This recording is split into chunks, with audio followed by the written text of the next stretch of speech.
ذوالفقار علی بھٹو کی موت کی وجہ کیا تھی؟ اس کی پھانسی کا ذمہ دار کون تھا؟ بھٹو کی موت میں جنرل ضیاء الحق نے کیا کردار ادا کیا؟ بھٹو پر وہ کون سے الزامات تھے جو ان کے ٹرائل اور پھانسی کا باعث بنے؟ کیا بھٹو کا منصفانہ ٹرائل ہوا یا ان کو مکمل منصوبہ بندی کے تحت قتل کیا گیا؟ یہ وہ سوالات ہیں جو ذوالفقار علی بھٹو کی موت کے حوالے سے انتہائی اہمیت کے حامل ہیں۔ یہ کہانی شروع ہوتی ہے 5 جولائی 1977 کو، جب جنرل ضیاء الحق نے ایک فوجی بغاوت کی قیادت کرتے ہوئے بھٹو کو اقتدار سے ہٹا دیا اور انہیں ایک ماہ کے لیے نظر بند کر دیا۔ ضیاء الحق نے 90 دنوں کے اندر نئے انتخابات کا وعدہ کیا، لیکن انہیں مسلسل ملتوی کر دیا، اس بات پر زور دیتے ہوئے کہ اگر بھٹو نے حصہ لیا تو ان کی پارٹی اقتدار میں واپس نہیں آئے گی۔ رہائی کے بعد بھٹو نے ملک کا دورہ کیا، پی کے حامیوں کے ہجوم سے خطاب کیا۔ بھٹو کا ملتان کا آخری دورہ ایک اہم موڑ تھا۔ اجتماع کو روکنے کے لیے انتظامیہ کی کوششوں کے باوجود ہجوم کی تعداد نے انتشار پیدا کیا، جس نے بھٹو کی گرفتاری کا بہانہ فراہم کیا اور دعویٰ کیا کہ یہ ان کی حفاظت کے لیے ضروری ہے۔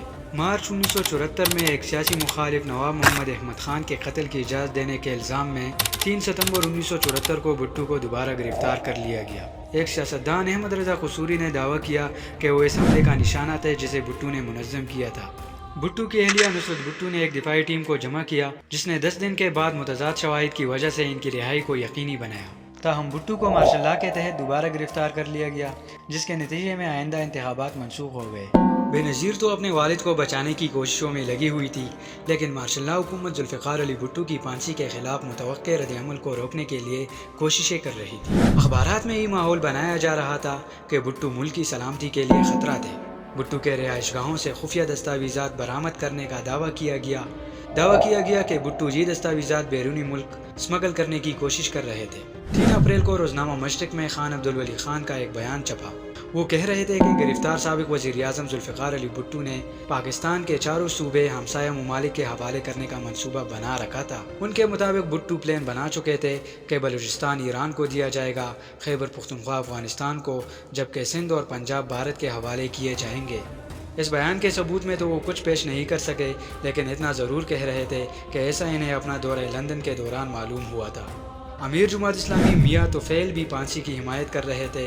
انہوں نے جنرل ضیاء الحق سے ملاقات کے بعد بیان دیا کہ بھٹو کے پھانسی سے ملک میں غیر یقینی صورتحال ختم ہو جائے گی اور ساری قوم راہ راست پر آ جائے گی۔ لاہور ہائی کورٹ کے سامنے پیش ہوئے بھٹو کو نچلی عدالت سے اپیل کی سطح سے انکار کر دیا گیا۔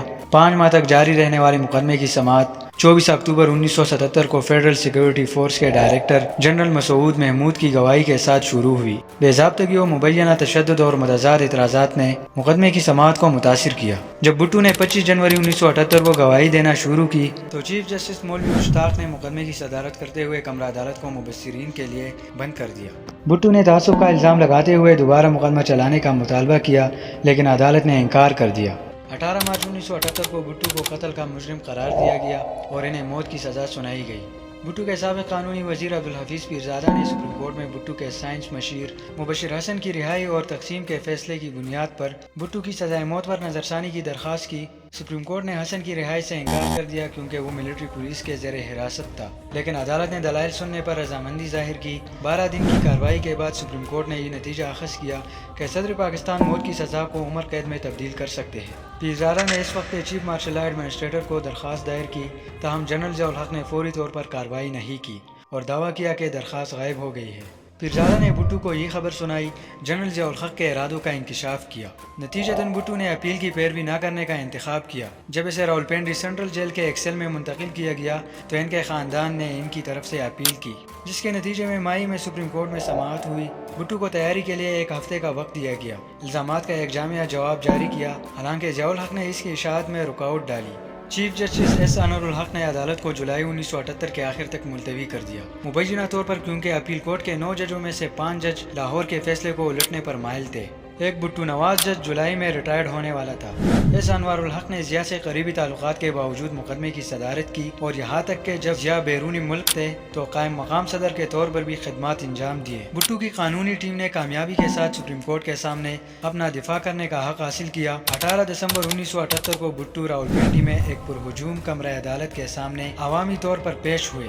سزائے موت کے 9 ماہ گزارنے کے بعد اس نے مبینہ طور پر اس وقت 25 دن تک میٹھے پانی کے بغیر گزارے تھے۔ بھٹو نے 4 دن تک عدالت سے خطاب کیا، بغیر نوٹوں کی مدد کے اپنے بیانات دیے۔ یہ اپیل 23 دسمبر 1978 کو ختم ہوئی۔